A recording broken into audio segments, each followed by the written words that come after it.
Un afectuoso saludo para ustedes, a toda la familia del Evangelio Eterno Network. Soy el pastor Washington Villarroel y este es el programa Pasajes y Personajes de la Biblia.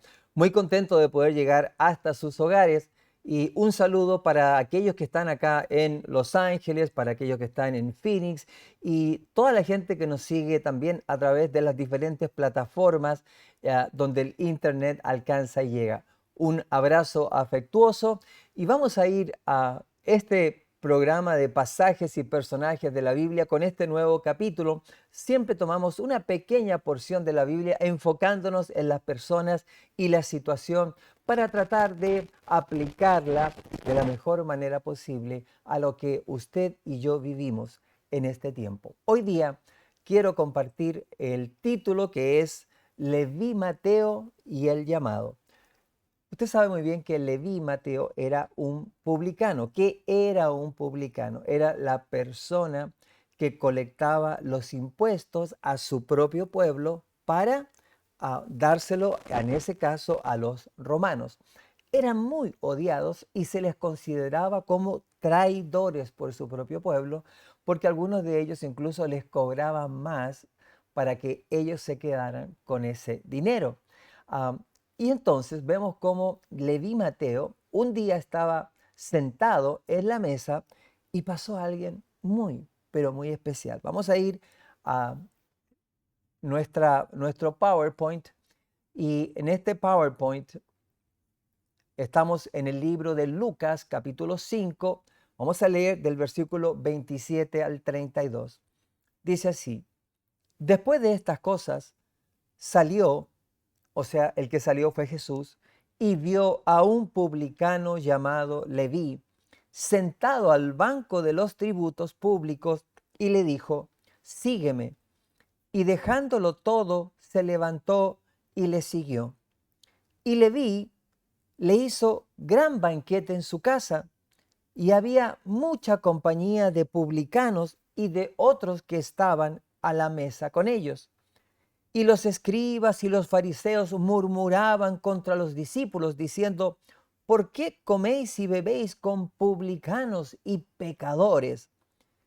Respondiendo Jesús les dijo: los que están sanos no tienen necesidad de médico, sino los enfermos. No he venido a llamar a justos, sino a pecadores al arrepentimiento. Ahora, no es que el Señor haya considerado a los fariseos y a todos los que formaban la cúpula de la iglesia, no encontraba justos. Ellos se creían justos, porque una persona que tiene los pies puestos sobre la tierra, todos debemos reconocer que necesitamos a nuestro Dios, necesitamos a Jesús en nuestra vida, si es que queremos ser salvos.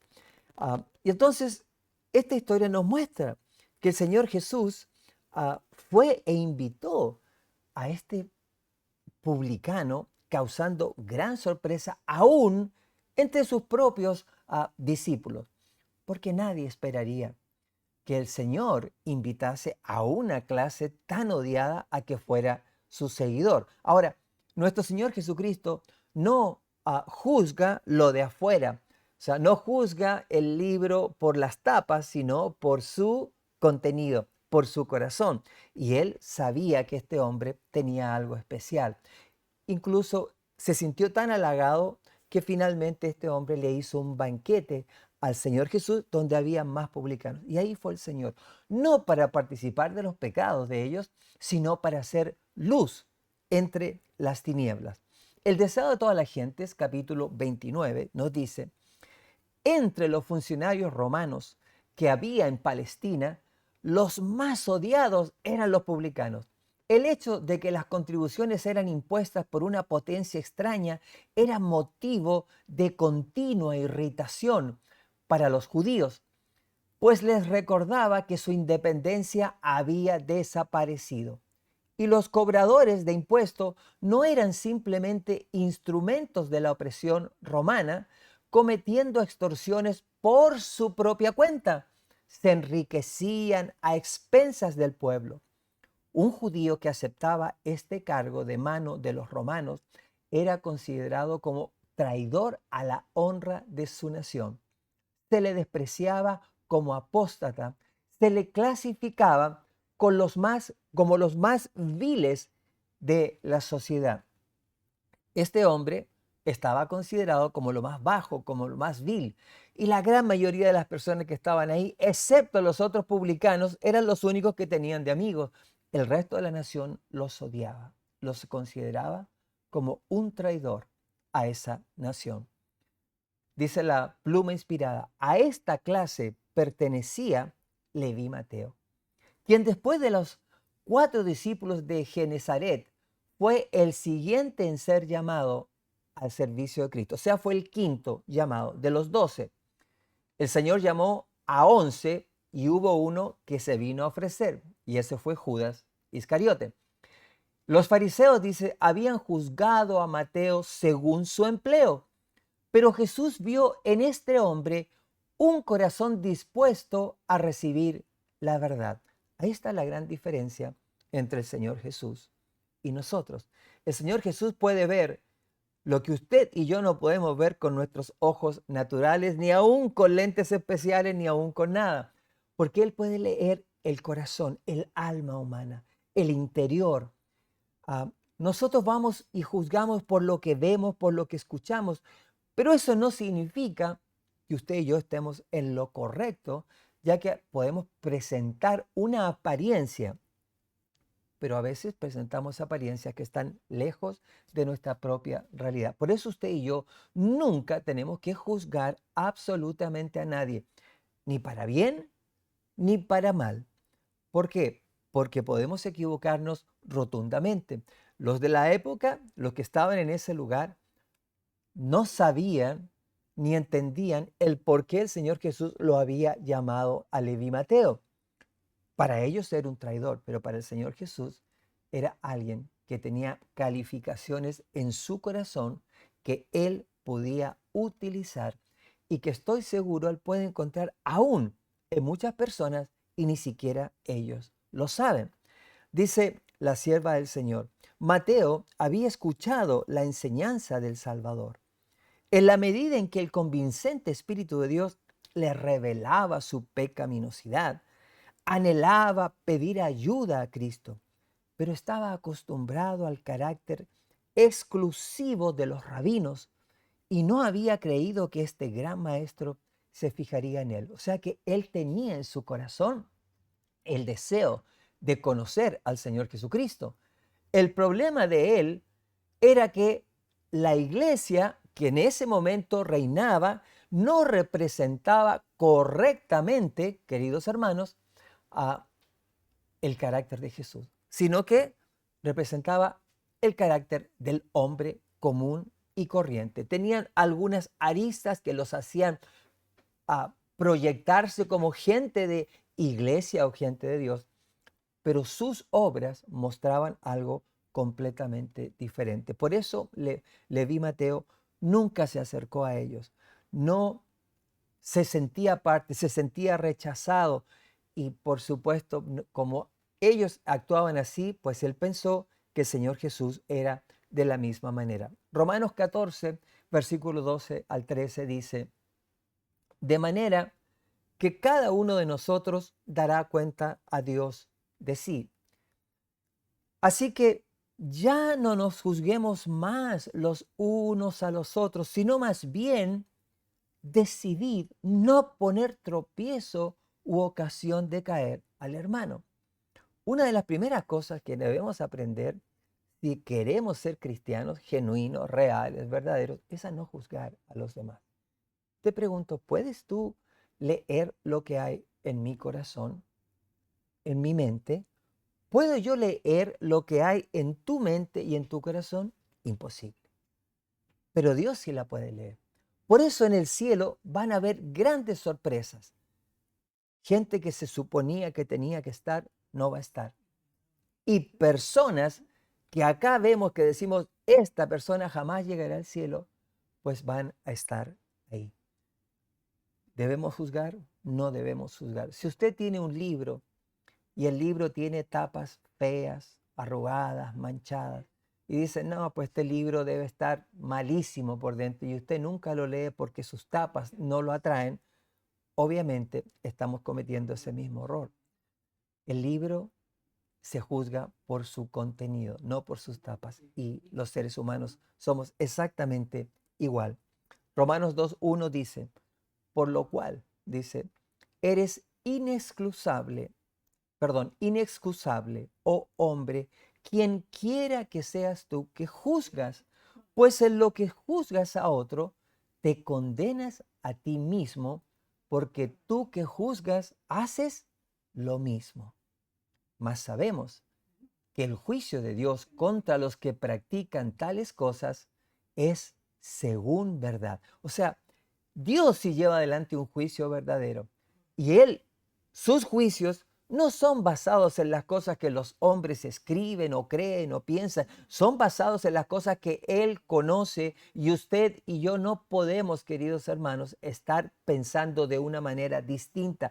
Él dice claramente, no juzguéis a los demás, porque al juzgar a los demás nos estamos metiendo en terreno profundo, nos estamos sentando en la silla que solamente le corresponde al Señor Jesús sentarse.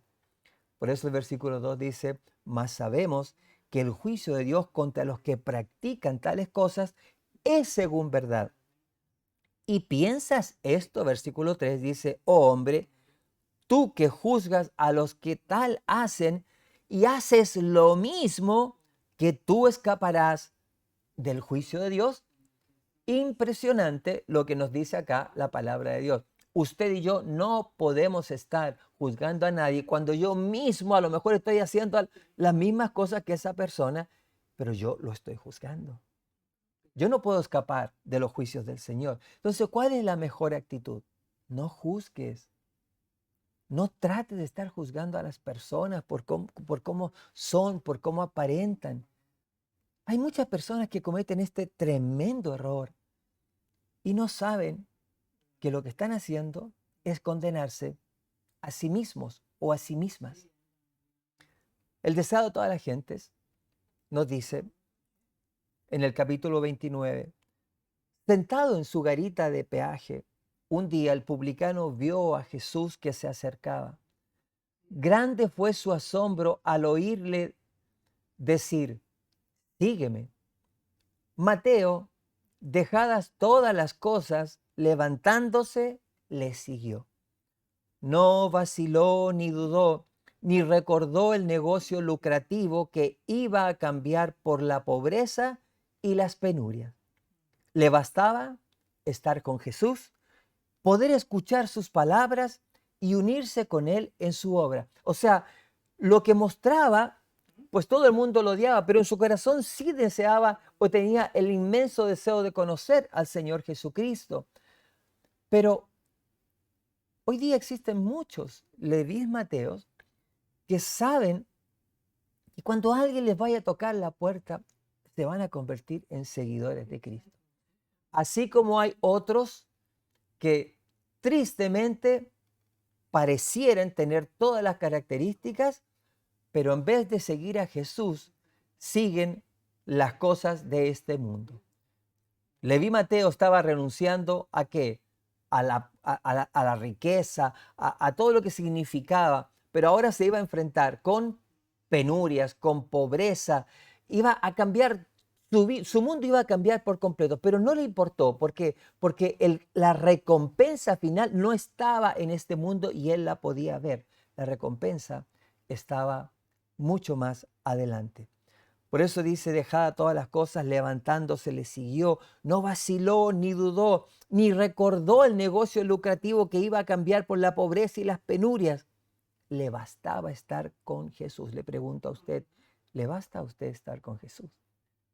Muchas veces sentimos el deseo, pero es más importante el trabajo, el dinero, el auto que me quiero comprar, la casa, la piscina, la computadora, el último teléfono, el modelo y todas esas cosas. Y finalmente nos llegamos a convertir en verdaderas personas materialistas y nos perdemos, tristemente nos perdemos la salvación por nuestras malas elecciones.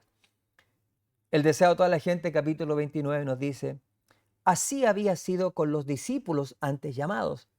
Cuando Jesús invitó a Pedro y sus compañeros a seguirle, dejaron inmediatamente sus barcos y sus redes.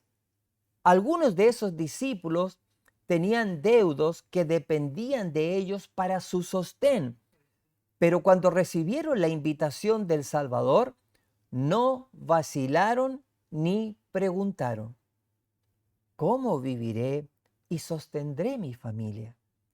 Fueron obedientes al llamamiento y cuando más tarde Jesús les preguntó, ¿cuándo os envié sin bolsa y sin alforja y sin zapatos? ¿Os faltó algo? Pudieron responder, nada. O sea, el que confía en el Señor, ah, el que confía en Dios, no debe tener miedo para absolutamente nada. Si tú recibes el llamamiento del Señor, no pienses en las cosas que a lo mejor no vas a tener, porque Dios es el que tiene el control de todo. Si Él te invita, si sientes en tu corazón ese llamado, no busques pretexto, porque a lo mejor es la única vez que vas a escuchar ese llamamiento y a lo mejor es la última vez que tú vas a tener esa maravillosa oportunidad de aceptarlo.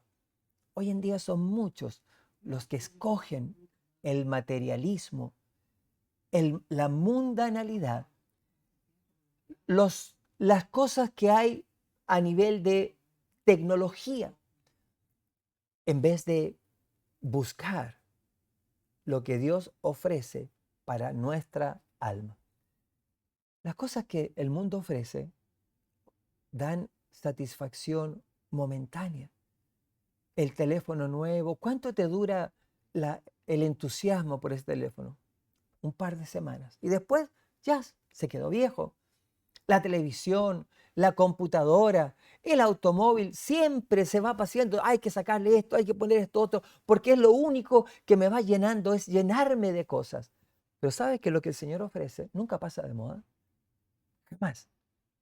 No tienes que cambiar nada ni ponerle nada. Lo único que tienes que hacer es seguirlo y empezar a abrir tu corazón para que la transformación ocurra y comiences a sentir la paz y la felicidad que solamente puede sentir alguien que ha entregado su vida total. Por eso el Señor les preguntó a los discípulos, ¿alguna vez les faltó algo cuando yo los mandé? Nunca, jamás. Y nunca te faltará a ti si tú escoges a Dios primero.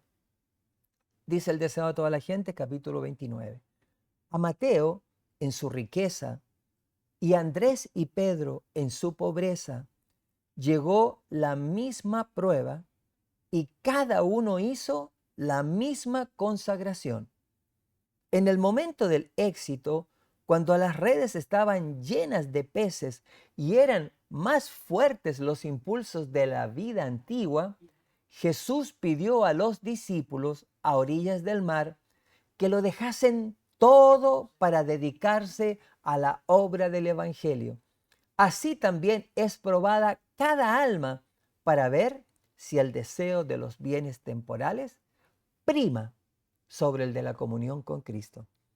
Muchos van a caer, muchos van a dejar tristemente el camino que conocieron porque van a escoger el camino del mundo, de lo material, del dinero, del oro, de las luces y de todo el glamour de este mundo. El Señor Jesús, aquí en este mundo, no ofrece glamour. ¿Sabe por qué? Porque nuestra naturaleza puede ser envuelta y destruida por ese glamour.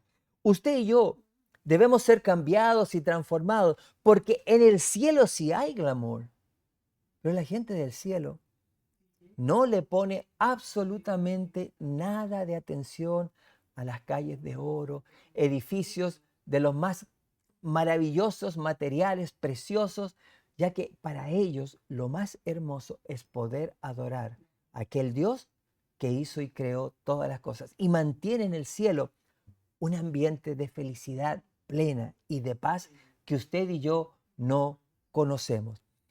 Por eso usted y yo también pasaremos por pruebas. Y si usted y yo no pasamos esas pruebas de acuerdo a lo que el Señor espera, pues tampoco podremos llegar al cielo. Hay muchos hoy en día, muchísimos, como Mateo, que trabajan en cosas que les dan lucro, que les dan dinero, pero estamos dispuestos a abandonar eso.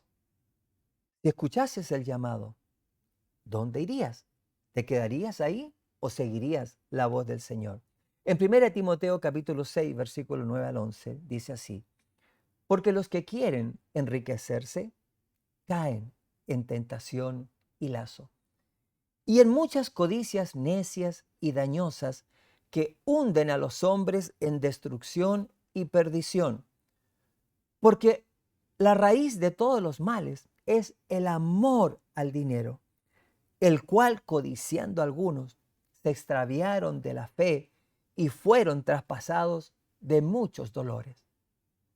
Mas tú, oh hombre de Dios, huye de estas cosas y sigue la justicia, la piedad, la fe, el amor, la paciencia, la mansedumbre. Eso es lo que todo ser humano debería seguir.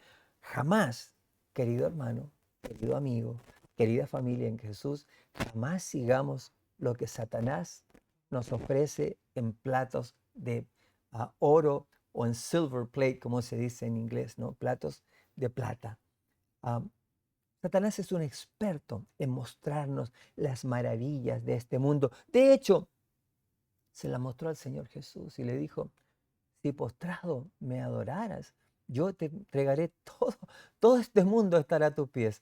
O sea, imagínense, si Él se atrevió al creador de este mundo a ofrecerle los reinos que hay acá, es porque Él maneja pues la gran mayoría de ellos, sino su totalidad. Pero el Señor tiene pueblo en todos lados. Vamos a ir a nuestra siguiente slide. Está en el Deseado de toda la gente, capítulo 29. Y dice así: los buenos principios son siempre exigentes. Nadie puede tener éxito en el servicio de Dios a menos que todo su corazón esté en la obra y tenga todas las cosas por pérdida frente a la excelencia del conocimiento de Cristo. Nadie que haga reserva alguna puede ser discípulo de Cristo, y mucho menos puede ser su colaborador. Cuando los hombres aprecien la gran salvación, se verá en su vida el sacrificio propio que se vio en la de Cristo. Se regocijarán en seguirle a donde quiera que los guíe. ¿Hay algo que usted y yo debemos hacer? Por supuesto. Debemos permitir que los buenos principios que están en la palabra de Dios, y usted las puede estudiar, las puede seguir, las puede aplicar, las tenemos que empezar a poner en práctica constantemente e ir alejándonos de las cosas que el mundo ofrece para ir asemejándonos y asimilando esos principios divinos. Dice, cuando los hombres aprecien la gran salvación, cuando usted y yo entendamos que gracias a Cristo, a lo que Él hizo en favor de nosotros en la cruz del Calvario, ahora usted y yo tenemos una opción real, latente y verdadera. No la despreciemos. Si tú y yo la despreciamos, vamos a pagar, pues, tristemente las consecuencias. Por eso dice, se regocijarán en seguirle a donde quiera que los guíes. Y termino con esta última cita que dice, en reuniones tales como esta, no pocos fueron impresionados por la enseñanza del Salvador. Aunque no le reconocieron hasta después de su ascensión, cuando el Espíritu Santo fue derramado y 3,000 fueron convertidos en un día, había entre ellos muchos que habían oído por primera vez la verdad en la mesa de los publicanos. Cuando Mateo hizo esa cena y ahí estaba el Señor, bueno, el grano maduró después. A veces los resultados se ven después. Dice, y algunos de ellos llegaron a ser mensajeros del Evangelio. Para Mateo mismo, el ejemplo de Jesús en el banquete fue una constante lección. El publicano despreciado vino a ser uno de los evangelistas más consagrados y en su propio ministerio siguió muy de cerca las pisadas del Maestro. Tú y yo quizás somos publicanos o parecidos al publicano, pero el Señor puede transformar tu vida y la mía. ¿Sí? Le abrimos tu corazón y cuando Él nos dice, sígueme, yo le sigo sin preguntar. Que Dios te bendiga en este día y siempre.